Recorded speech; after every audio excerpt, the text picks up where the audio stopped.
1015 FM, 720 AM. KDON, the talk of Las Vegas. Ladies and gentlemen, welcome to the #1 professional wrestling radio show in Las Vegas. This is the Mark Hoke Show. The Mark Hoke Show. 1 full hour of wrestling news, entertainment, and lots of Sin City surprises from inside the squared circle. Now, let's bring on the tag team of Andrew Fish Fain, Joe DeFalco, and your host, Mark Hoke. Yo, yo, yo. Yo, yo, ma. It's wrestling time. Or wrestling time. You remember that one? No, I don't. Crime time. Oh, good Lord. Remember Crime Time? Yeah, one of them's dead and the other one, I don't know where the other one is. He's around. Or are they both working the indies. He's working the indies. Oh, okay. ATT. Yeah, he's around. Welcome to the Mark Hoke Show, everybody. Yay! You know, Sunday morning is such a dangerous time to do radio. It's a crapshoot. It really is. Like, I never know which fish I'm going to get. I get happy fish, I get sad fish, I get mad fish, I get bad fish. Red fish, blue fish, one fish, two fish. See, you got that too. You're on a roll today. You're doing it, fish. But I'm Mark Hoke. Thanks for being with us. Going to bring you the best in pro wrestling news and entertainment today. My slightly grinning, smiling companion over here. He looks like he's in a beauty pageant with Botox. I'm the Monopoly. I came in second. I won $10. Andrew Fish Fain is on the board. What's up, buddy? How you doing, my friend? I'm doing okay. Doing okay. Glad I didn't go to Madison Square Garden last night. Joe. Neither did most of the people in the city of New I York. wasn't there either. Of course, also along for the ride is, sitting in the back seat, throwing stuff at the driver's head. Occasionally have to turn around and, threaten to stop the car. From Future Stars of Wrestling, Joe DeFalco. Joe, what's up? Not much. Just looking back of the week and how many things I've been right about. It's crazy. It was an interesting week. I think that's a good way of putting it. Yeah, a lot of interesting things happened. Some good, some bad, some ugly. Depending on which company you're talking about, there was more bad or ugly. Yeah, there's some quality entertainment, that's for sure. And Mickey James lost her title. Yeah, this was just I wish we had more time today, but we won't waste any more. Let's just start off with some WWE stuff. And I want to start off with last night's Madison Square Garden show. Of course, everybody was hyping the Madison Square Garden show. Something's going to happen to Brock Lesnar. We're going to have a mystery opponent for Brock Lesnar. And my opinion on this is they were hyping that show because the attendance has been down at the mecca of pro wrestling for WWE for God knows how long. Since Vincent James McMahon there. The dad was running the shows there and selling out with Bruno Sammartino and the boys. They're nowhere near sellouts right now, and they hype this show up. And what did the fans get? A 5-minute match with Roman Reigns and Seth Rollins, and a 1.5-minute match with mystery opponent Austin Theory taking on Brock Lesnar, getting crushed, and then Roman Reigns and the Usos beat him up.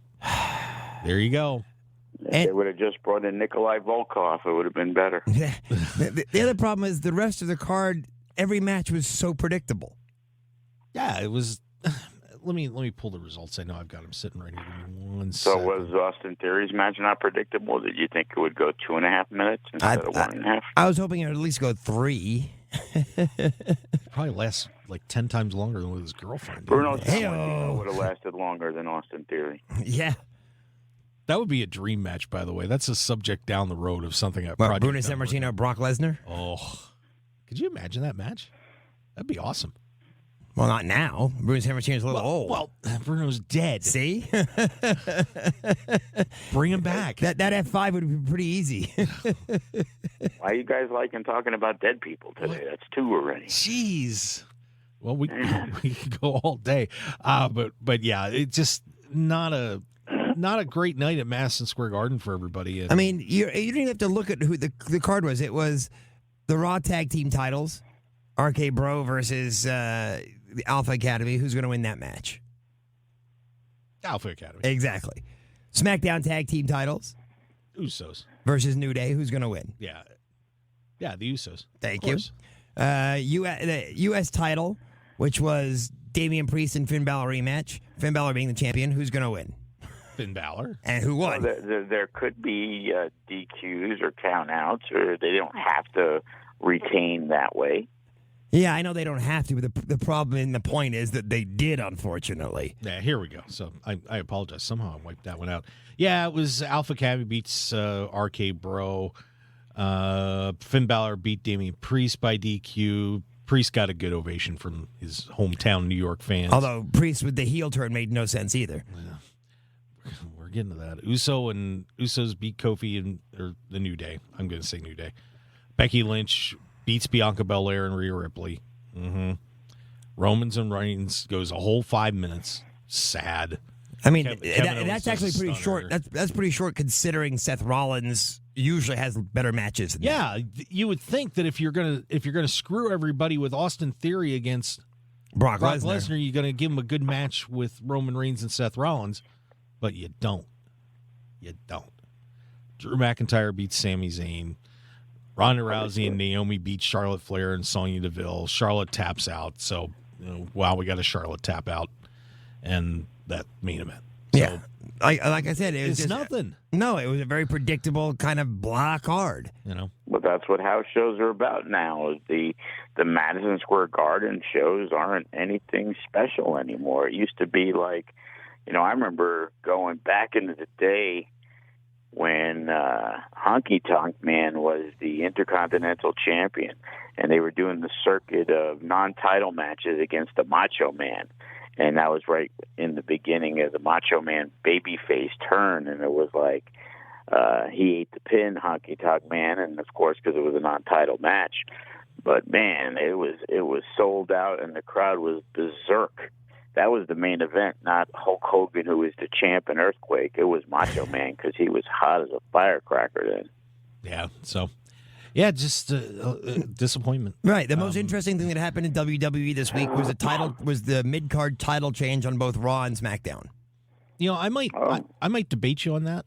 That I don't know if that was the most interesting thing that happened. I thought it was the Vince McMahon interview. That was what I was going to say. But we'll hit that. Let's hit the Raw SmackDown real fast because we do have two new champions.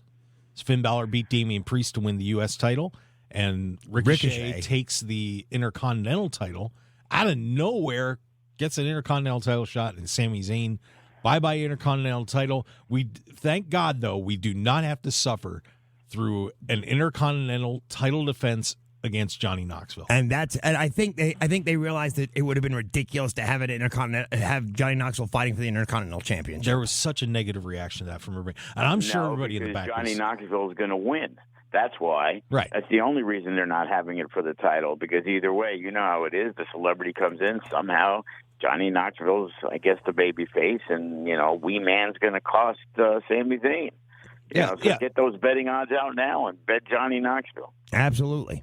Yeah. So, but, I was a little surprised that Ricochet was the pick, but I actually read a report that said on their sheet where they're listing who their top baby faces and heels are, that because some guys are doing tag team right now, like Big E, that Ricochet's their number 2 babyface.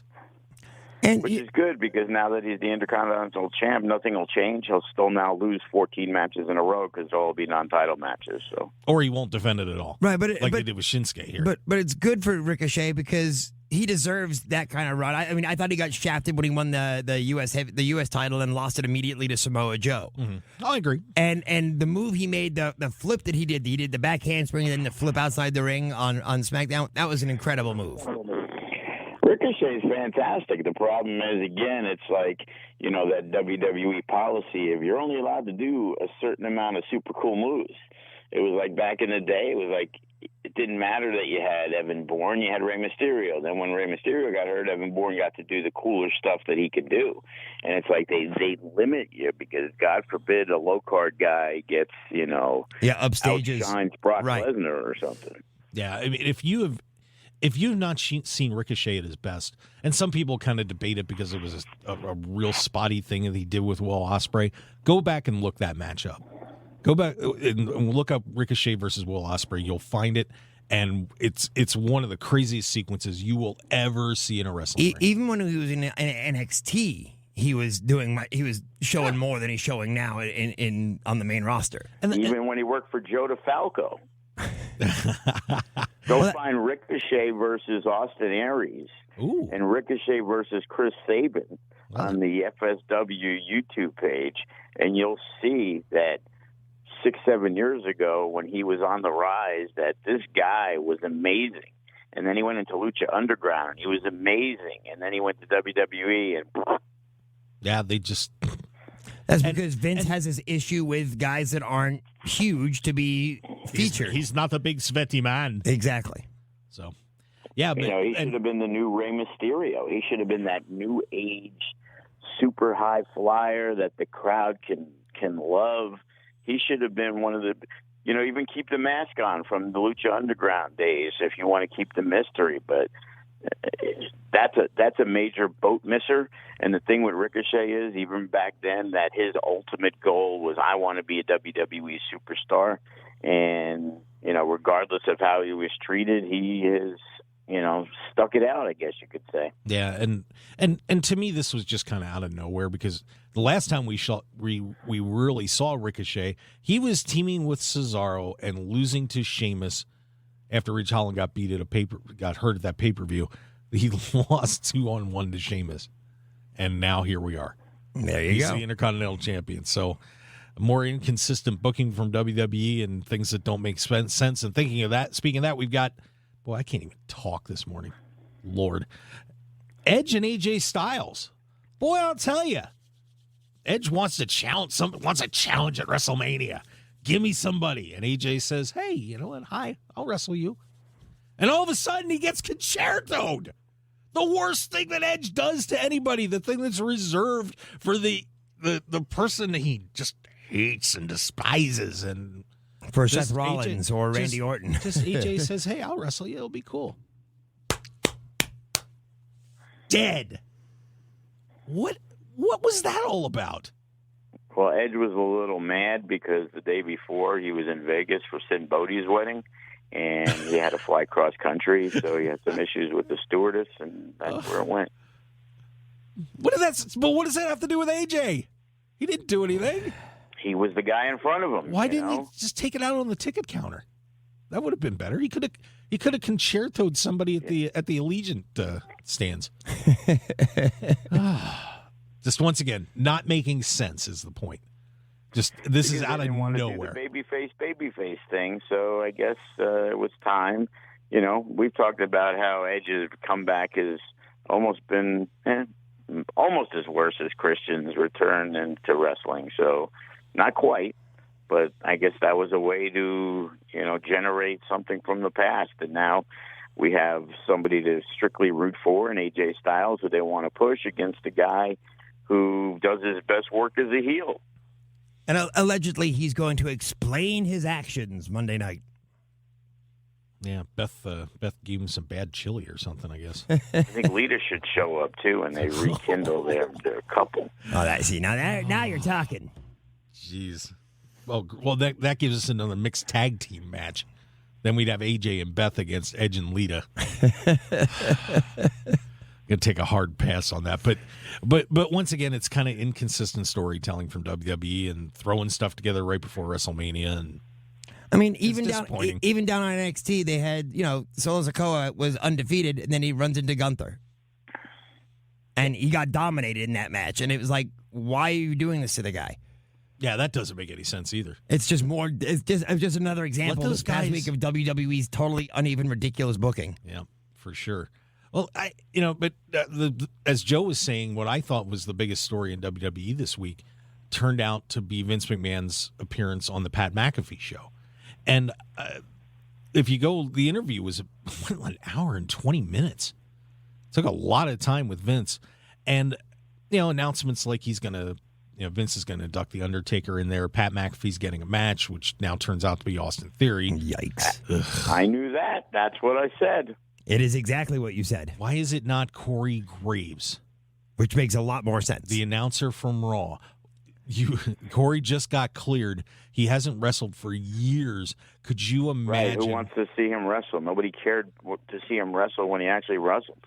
Well, but it's a comeback story, and then you got the Raw announcer against the SmackDown announcer, and I think that would be, and I think people would be a little bit excited to see Corey get back in the ring. Though, so I'd rather see McAfee against Michael Cole. Yeah, the problem with McAfee versus Austin Theory is there's absolutely no stakes in it, because if Austin Theory wins, he's supposed to win, and if he loses, it's how the hell did you lose to Pat McAfee? Right.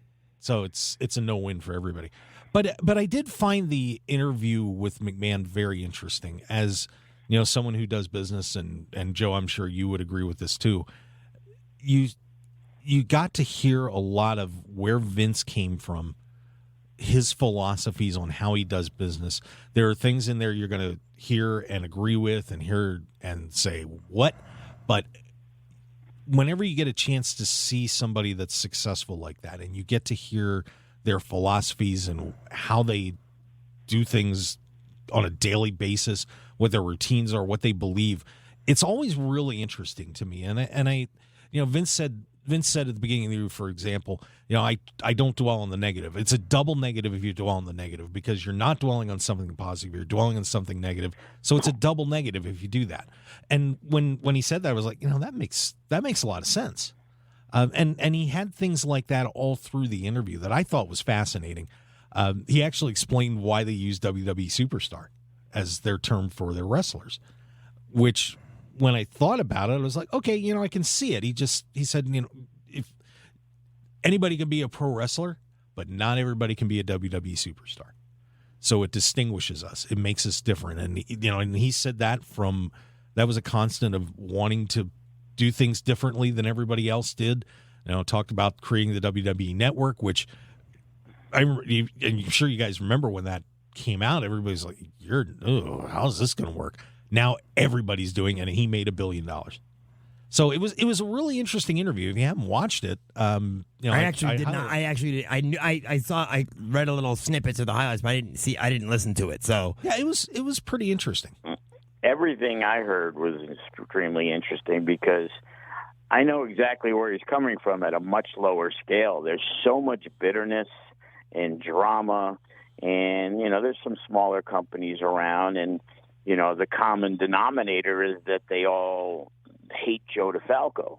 And they hate Joe DeFalco because they aren't being pushed to where they feel that they should be. So it's always the blame game. And everybody wants to never take responsibility. And the reason why I'm not the champ is because he doesn't like me, or he plays favorites. And it's like, our track record of champions is like Hammerstone and Chris Bay and Cross, Cage, and Brian Cage. And, those were before those guys were extremely known. And you have to work hard and do all these things.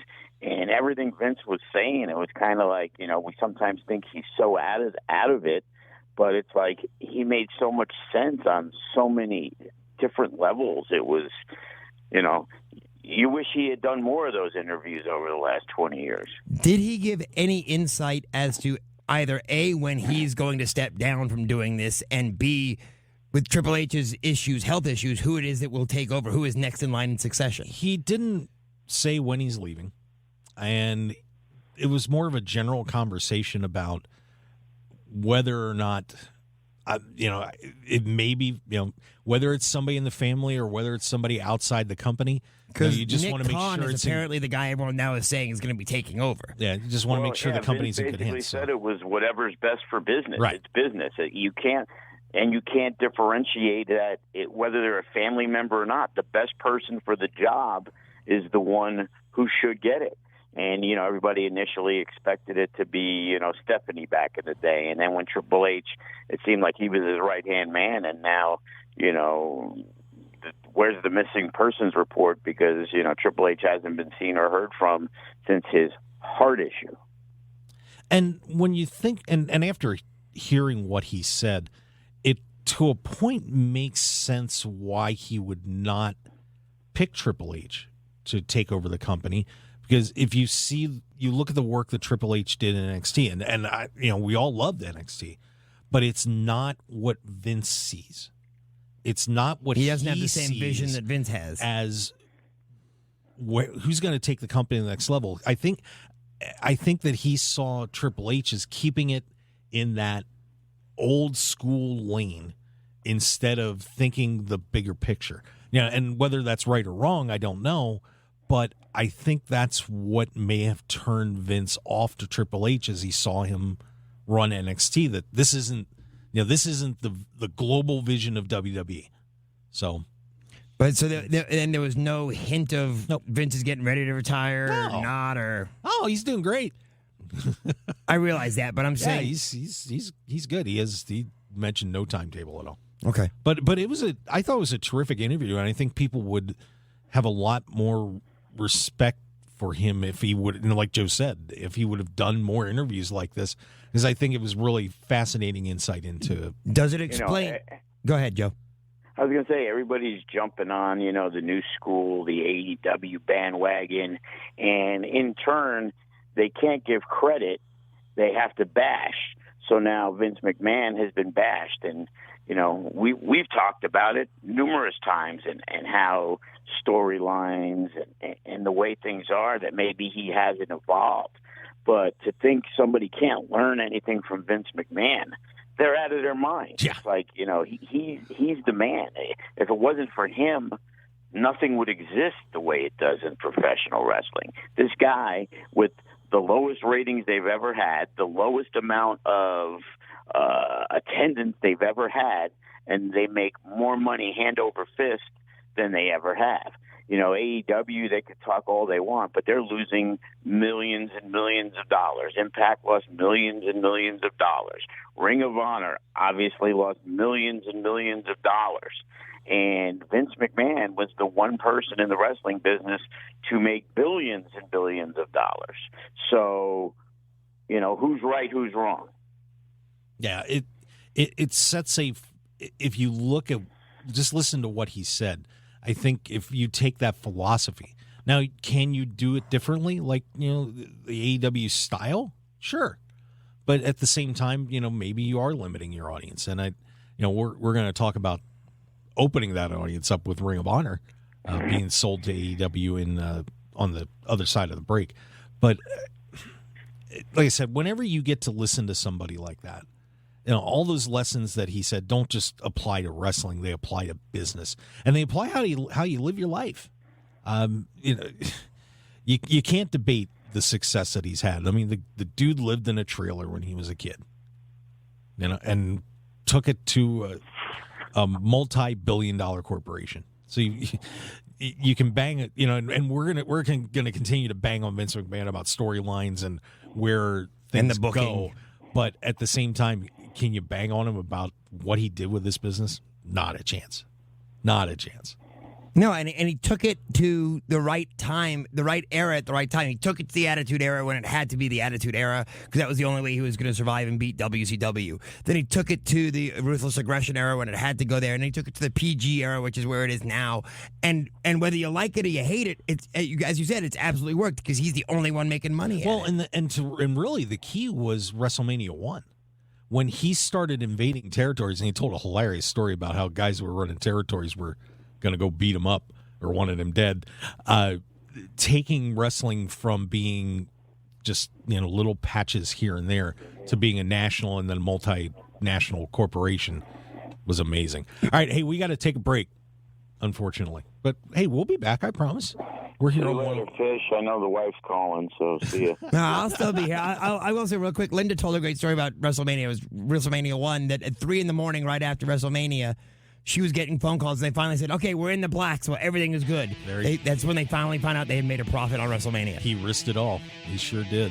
All right, stick around, everybody. We'll be right back on the Mark Hoke Show with Joe DeFalco and your Fish Fain here on 101.5 FM, 720 AM, the talk of Las Vegas. Ring of Honor's got a new owner, and we've got pay-per-view predictions for tonight. So stick around, everybody. We'll be right back.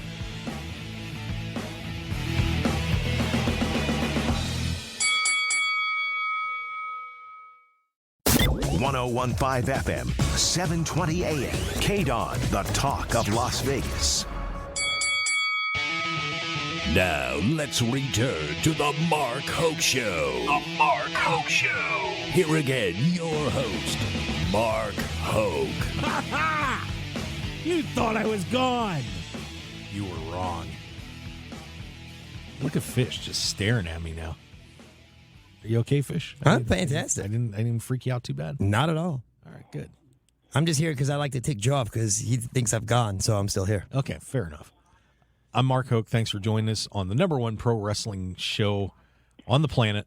And by the way, I want to thank everybody real fast that we were 6th in the overall ratings, which is pretty amazing. But we won a demographic for the first time, totally out of everybody. And of all the demographics we won, it was the 65 plus. That's because they're too old to get up and change the radio station. No, they're We're listening. number one in the nursing homes, brother. That's fine. But what I'm laughing about is that it's Sunday. It's church time. What if they're Jewish? And they're... What, old Jews can't listen to wrestling shows? So let's insult all the people that gave us the demographic win. We certainly appreciate it. Good job, guys. How is that insulting them? Oh, you guys are... First you're talking to dead people, and now you're talking about the people about to die. That's kind of rude. We're working our way down.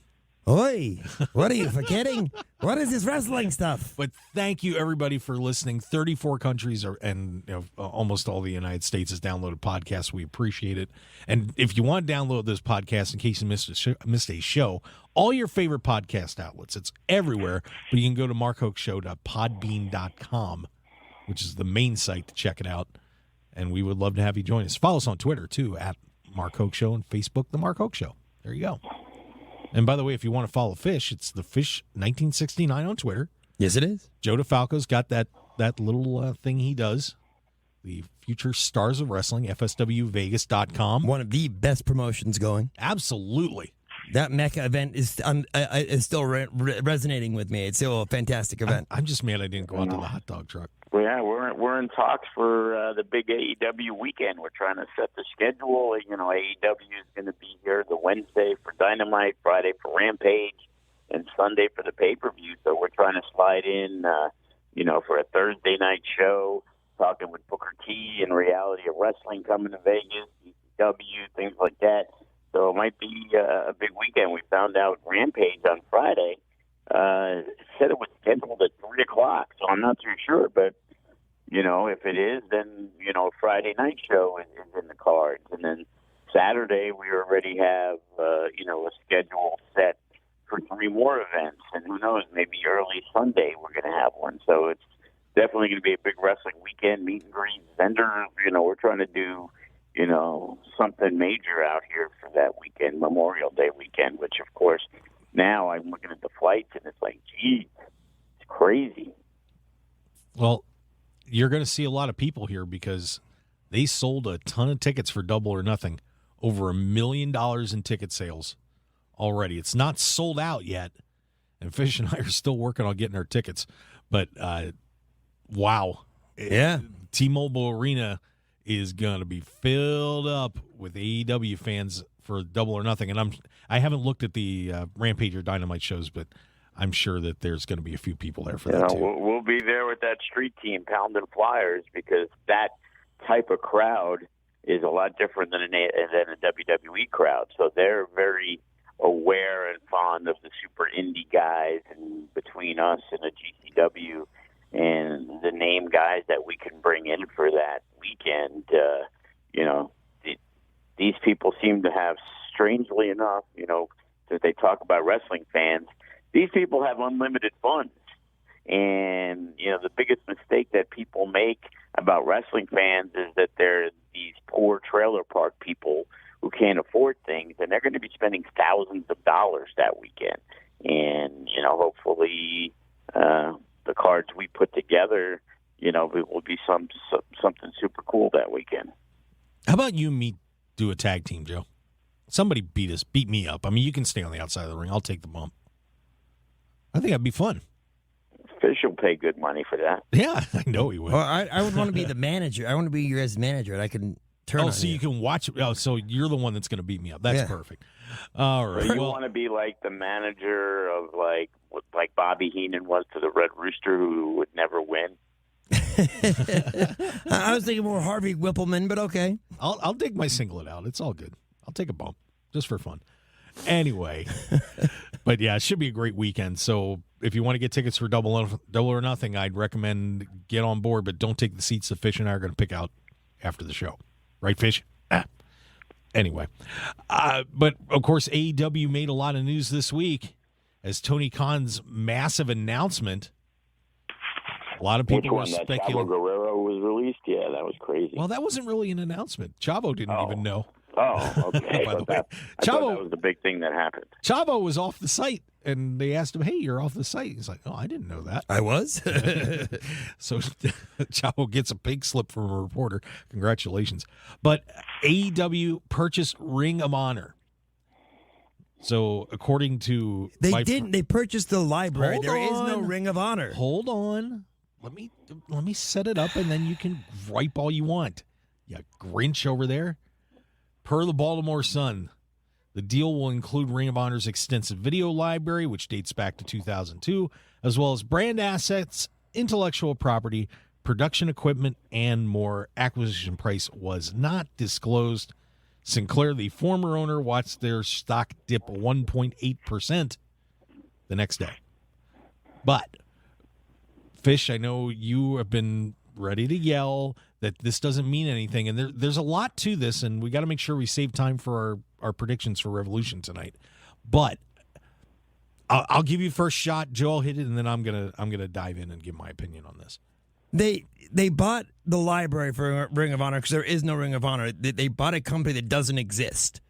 Because in name they exist, but there are no wrestlers under contract. There is nothing there to buy except for the library, which is fantastic to have because if you think about it, that means they can show video of Seth Rollins before he goes Seth Rollins because it'll be Tyler Black in Ring of Honor, correct? Because they have all rights to things like that.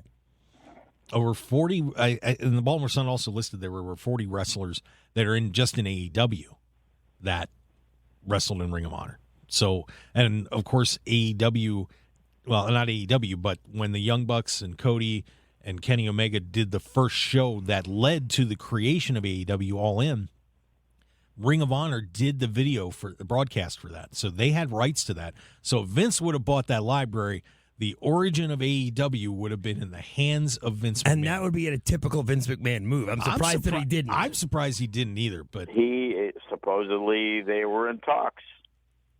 Yeah, did hear that. And maybe that's why Tony Khan moved quickly to go ahead and buy it. Well, apparently this was, when they first announced that everything was up for sale, Tony was kind of like, eh. But this deal came together a couple weeks ago, and that's why Tony was leading up with the announcement. But, Joe, I'll give you the... I think Fish is incorrect to say that there's no company.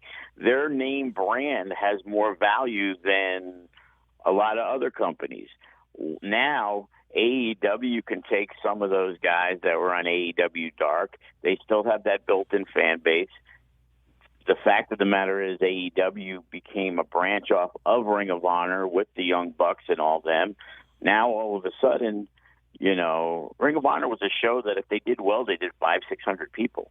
AEW can run it the same way as an NXT, and instead of not using Brian Cage at all, he could be on the Ring of Honor show. You can have Jay Lethal. Oh, wait, you can have a special appearance by Bryan Danielson and Samoa Joe, and maybe William Regal's involved in putting that together.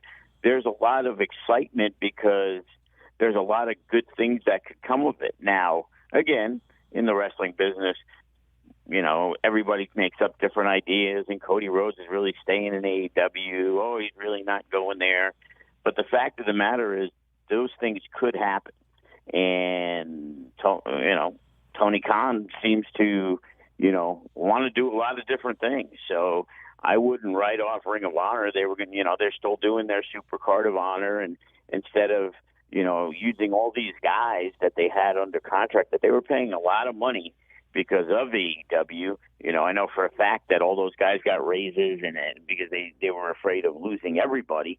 Now all of a sudden they already have those guys under contract, so there isn't any oh no, now we got to pay all this X amount of dollars for the talent. Well, you're paying the talent to not really be on anyway. So now put them on a Ring of Honor show. You don't think if they run a Ring of Honor show that's headlined by Bryan Danielson against Samoa Joe that people aren't going to reminisce and go back and think, oh, this is awesome. I can't believe he brought back Ring of Honor. That was its heyday. The last few years have been kind of a bust for them. And that was right after AEW, took their spot. And then GCW took their other spot. So I think Ring of Honor, when I heard it, I was like, holy crap, that's pretty interesting. Now, what they do with it and what my initial thinking is could end up being such polar opposites, because I heard some crazy numbers that they were looking at $40 million, and it was like, for what? Wow, that's a lot.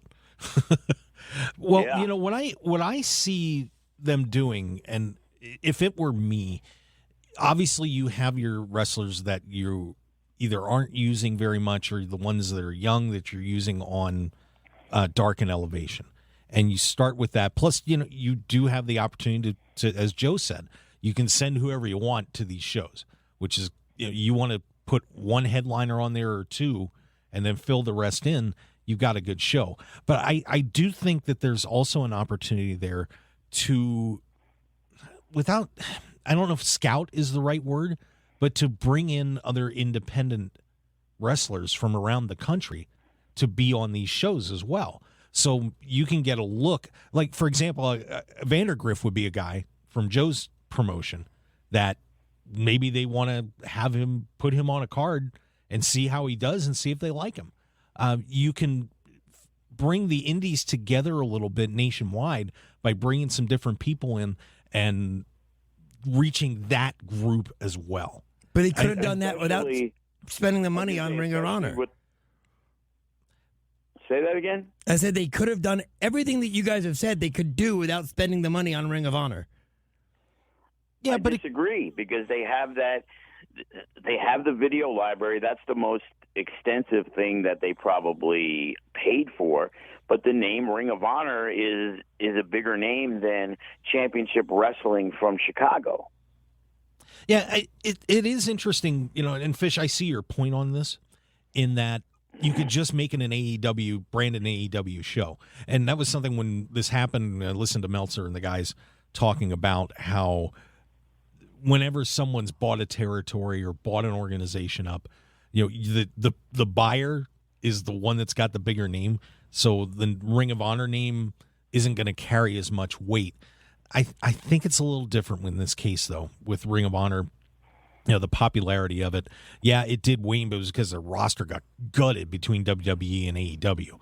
Those fans are hardcore. Yep. And now, especially with NXT going the way they are, there's kind of that opening for that style. Right. NXT took away all those super indies, and everybody was like, oh, I can't believe they did that. And Adam Cole and Bobby Fish and Kyle O'Reilly and Gargano. Now Ring of Honor can step right in, and now NXT isn't the competition. Yeah, because it doesn't exist anymore. It's more of a developmental territory. Yeah, and you can separate these, and you can separate some of the people out that are on the AEW roster that you're fighting to find time for, and now you've got a new show, a separate brand that you can kind of combine with that indie feel and not have to worry so much about, it's got to be an AEW style. You can have whatever style you want down there and experiment with it and just turn that into a science lab of wrestling. And the bottom line is April 1st, they announced the Super Card of Honor show that they're going to probably move forward with. And then a guy like Shane Strickland has already been booked on that show, because now by releasing everybody, now they have the freedom to use whoever they want. Tony Khan can use whoever he wants. He could bring in whoever he wants, but it's still got the name Ring of Honor. And if anybody could do it, they can, because they have so many guys who are synonymous with Ring of Honor. Right. And, well, one other asset that they've gotten from this that I think a lot of people are forgetting about is Honor Club. You have a streaming service and a huge list of people that you just got that are wrestling fans that now you'll be able to reach. That to me is something that everybody seems to have kind of been like have totally blown off in this whole thing. But AEW doesn't have a streaming service. Now they do. Well, we're hearing HBO Max now, so that's another rumor. Right. And that was the other thing that people weren't sure if that was what this announcement was going to be. But now AEW's got a streaming service. They've got a place to put all this stuff. So they combine their show with everything from Honor Club, and that's a pretty good video library. And content is the most important thing. You need to have tons of content. And it was like, in reality, you could have went to YouTube and seen everything on AEW because they've only had a regular TV show and some pay-per-views, and they haven't had that many of them. Like, why would somebody pay $10 a month, $8 a month for all their footage when you've probably seen it all? Now you get to go. It's kind of like why a lot of people got the WWE network, because they could see the stuff from the 80s and the 90s, and who's this Bruno Sammartino guy. Now you could see CM Punk, when he first started, and all these guys who became some of the biggest superstars in the business. Yeah, plus now AEW also getting that video library. They were when the first match that they had on Dynamite, they brought back Christopher Daniels and had Bryan Danielson there who wrestled the first part of the first main event of Ring of Honor, and now they're going to have all the video to tie the history. It's interesting. It'll be interesting to see what they do with the promo. And Fish, I'm with you that maybe that it could be that part of it could end up being a waste, but we'll see. Well, now they can use Jay Lethal. Is he signed with them, by the way? Oh yeah. Yeah. But you know what? Some of those signings at this point kind of make sense. If that deal was in the works for a few months, yeah, maybe bringing some of those ROH guys in adds up a little bit more now. So we'll call him Claudio. Yes. Now that would be a headliner. So there you go. So that is what's going on with the Ring of Honor sale. Did want to mention real quick before we get into our predictions for the Revolution pay-per-view tonight. Impact had their sacrifice card. We had a few title changes last night. The tag team women's, the Knockouts tag team titles are now in the hands of Madison Rayne and Tennille Dashwood. So they knock off the Iconics, or whatever they are, Inspiration, excuse me. Violent by Design, Eric Young and Joe Doring take out the Good Brothers. Fish, you got to be happy about that. Yeah. I'll tell you what, though, I really like Eric Young. He really transformed himself, and I think the group they put together in WWE, I think they missed the boat on him. Yep. And Mickie James loses the Knockouts World Championship to Tasha Steelz. So a few title changes on that one. Moose beat Heath Slater, so no Impact Championship for Heath Slater. Horribly disappointed. So there you go. How he's going to tell his kids he got the low end of the pay. Yeah, tough break for him. All right, so let's get into our predictions for tonight. And by the way, I will be at the Santa Fe Theater watching the show. So get your tickets. Santa Fe's doing it again, huh? Yeah, so come on up. I would love to meet you. There's still some seats available over there. So, if you want to come join us and meet me, it would be fun. Hang out. To have some popcorn and some Coke. Fish is shaking his head like, yeah, okay, get to it. All right, let me get our betting odds up here, because we always like to have those betting odds coming around when we do our picks. Oh, do they have odds on the pay-per-view? They sure do, and somehow I got to go look. I might have to put some money back in the account. Yeah, get the $5 out, everybody. Let's see if you can make a little bit of money on this one. And give me one moment, because somehow I lost it, and I'm pulling it right back up. There we go. All right. So here's your match list. We'll go one by one real quick. The 6-man tag team match. It is a trios match, and they're going to be having a trios title, by the way, in AEW. The House of Black takes on Death Triangle. And by the way, Eric Redbeard, the former Eric Rowan, back in AEW now. He's part of Death Triangle. House of Black minus 250, Death Triangle plus 170. Fisher, you got. House of Black's going to destroy him. Oh, that was quick. Joe? Yeah, I know we're low on time. House of Black, you can't put that group together and have them lose. I would agree. House of Black's got that one. One of the more intriguing matches of the night, the AEW Women's World Championship. It is Thunder Rosa taking on the champ Britt Baker. Thunder Rosa is the favorite, minus 200. Britt Baker plus 150. Is it over for DMD, Fish? Yeah, I think it's time for them to move on from her. I think she's had the title long enough. Joe? Yeah, sometimes you got to do things just to freshen it up, and Thunder Rosa had a good year, and putting the belt on her, changes a little bit of the dynamics there. So I go with Thunder Rosa too. I hate seeing Britt lose, but yeah, I'm with you. Rosa's has had a ton of momentum, and she's been wrestling very well. So I think it's time for Thunder Rosa. She's got some teeth to pull next week, so she's not going to be available. There you go. I'm going to slide down here a little bit. The Tornado Tag Team match, Sammy Guevara, Sting, and Darby Allin, taking on the Andrade Hardy Family Office. The first team is minus 400, AFHO plus 250. Any chance Sting takes a loss tonight? No chance. No chance, I would agree. Joe? No chance. By the way, if you did not see the Darby Allin, Sammy Guevara, Andrade match on Rampage, go watch it. Terrific match. Those guys tore it up. Andrade did the power stuff. He did a power bomb with Sammy on his shoulders, who was holding Darby Allin up to do a suplex when they were going to do a superplex off it. Unbelievable. Did Brian Cage do that at the Mecca? I don't know. Did he? Something like that. Oh, okay. I don't remember. Somebody jumped off. He caught him. Yeah. It was pretty impressive. All right. The power stuff looks good, especially in those three-way matches. Yeah. TBS Championship, Jade Cargill, the champ, takes on Ty Conti. Jade Cargill is a minus 1,500. And by the way, she is not the biggest favorite on the board. Any chance Jade Cargill has her undefeated streak ended? The answer is fish. No, there's a reason why she's minus 1,500. Joe? Yeah, I'm pretty sure her family put a lot of money on her, so move the odds.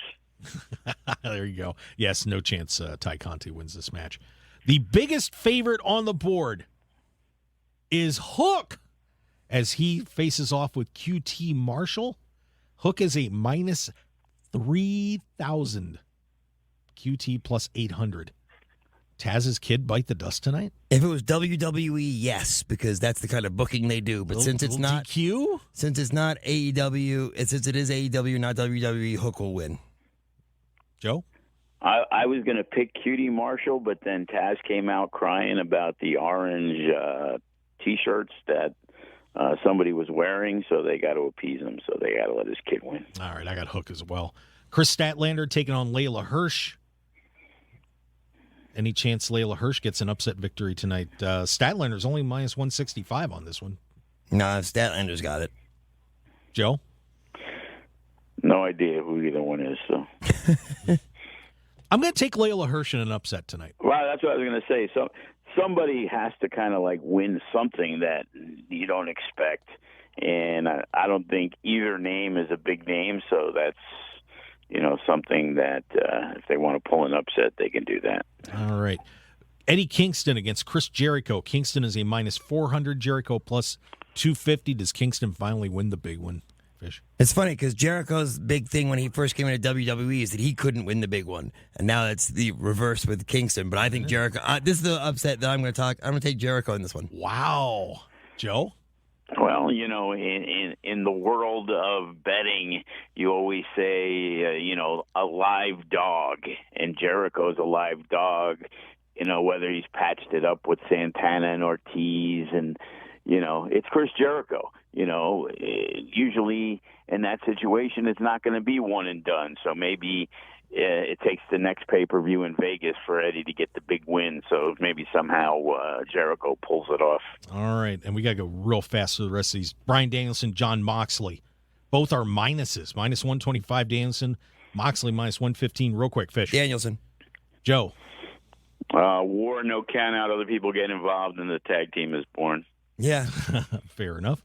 I will take Moxley tonight. Face of the Revolution ladder match. Wardlow is a plus 100. Keith Lee plus 100. Then we've got Ricky Starks, Orange Cassidy, Powerhouse Hobbs, Christian Cage. Which one will grab the brass ring tonight? Keith Lee. Joe? Yeah, he's the hot commodity. They got to bring in Keith Lee to win. That way he can lose a title match later. I'm taking Wardlow tonight. I'm getting on the Wardlow train. CM Punk and MJF. Real fast dog collar. MJF. Joe?